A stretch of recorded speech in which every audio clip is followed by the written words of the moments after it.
details zethu like emails, telephone number kunye nezinye izinto ezibalulekileyo.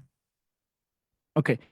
Masiye ke kweze workshops uthetha ngazo especially ke kwi dates esele ke zichaziwe usichazele ne venue zinini ziza kubanjelwa phi.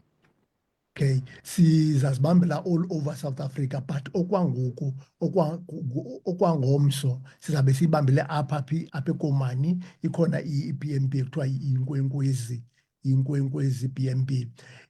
Izawuqala ke ngo-9 o'clock, iqale ngo-9 o'clock and kodwa izawuqala ngo-10 kodwa ngasabantu baze bekhona ngo-9 so that sirejistarishe senze nenye izinto.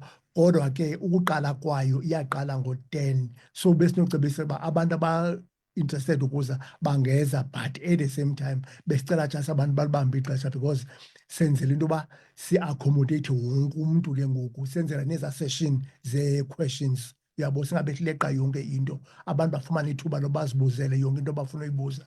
Ngo-22 ke ngoku isawuphinde ibe seBhayi. eBhayi sizawuba nayo eGarden Court, izawuqala nayo ngo-10 kodwa ngo-9 ke usawuqala i-registration nezinye izinto.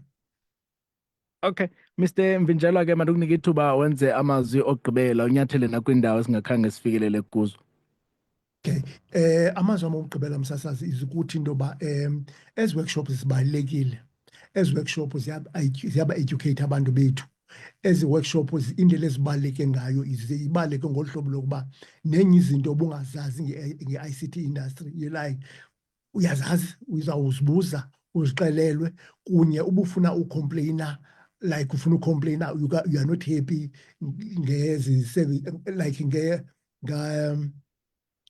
like if ever awukho happy nge-service ozifumana kwezi licenses zethu uyakwazi ke ngoku suxelela uba funeka wenze ntoni ukuze ukhawulelane nezo ngxaki. Inkosi. Okay, phambi koba ke siqukumbele Mr. Mvinjelwa ndifuna nje sikhangele into kokuba ningu-ICASA ingaba zikhona izinto eniye naziqaphela apho ke mhlambi abantu kuquka nje zonke izinto enizisevisayo apho zisilela khona neninqwenela into kokuba abantu bathathe ingqalelo futhi balungise kuzo? Umsasazi zikhona izinto esiye sazibona sasifumana uba no abantu abazi-understand kakhulu ngathi msasazi because into eyenzekayo into yoba thina sinayo i-regional office enayo apha esinayo apha e-Eastern Cape of which abantu banelungelo lokuba bangaya kwi-regional office sethu bawubuza khona izinto abangaziqondi ngo-ICASA kunye sinazo nee-website esinazo.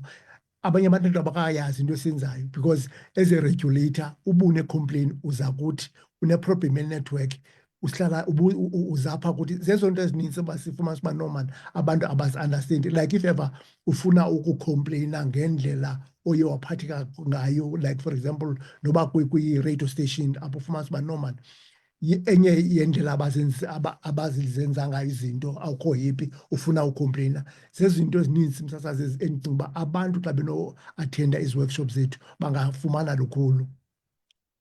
Okay, masinike abaphulaphuli inkcukacha zenu nifumane kanjani?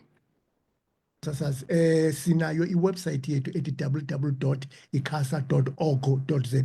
Siphinde sifumane ke kwinamba ethi 011 568 0102. Siphinde sibe nayo ethi 012 568 3065. Sezo numbers sifumana kuzo and sinazo nee-emails ke ngosinazo info@icasa.org.za. If ever uya kwiwebsite yethu uzazifumana zonke ezo nkcukacha khona. Alright, nkosi kakhulu ke Mr. Mvinjelwa masibulele ngexesha lakho. Lamna msasazi inkosi. Right, phulaphuli besincokola naye ke pha Mr. Mvinjelwa ke suka ke pha kwa ICASA. Khumbula ke utshilo wathi ke banazo ke i-provincial workshops abathi bazawuqalisa ke ukuzibamba ngomso ikhona eKomani sele ke etshilo ke pha enkwenkwezi BNB nalapho bazawuncedisa ke i-stakeholders into kokuba ke baregistarishe for i-community sound broadcasting service ne-radio frequency spectrum licenses. Nengicinga ke umcimbi obaleke kakhulu ke abaniphathele wona ungaphoswa ke i-workshop ngomso eKomani iza kuba khona neseGqeberha ke masibaleke sepha kwintengiso xa sibuya sithatha ingoma sikhangele ke abaphulaphuli kwimibuliso. Le ntengiso ilandelayo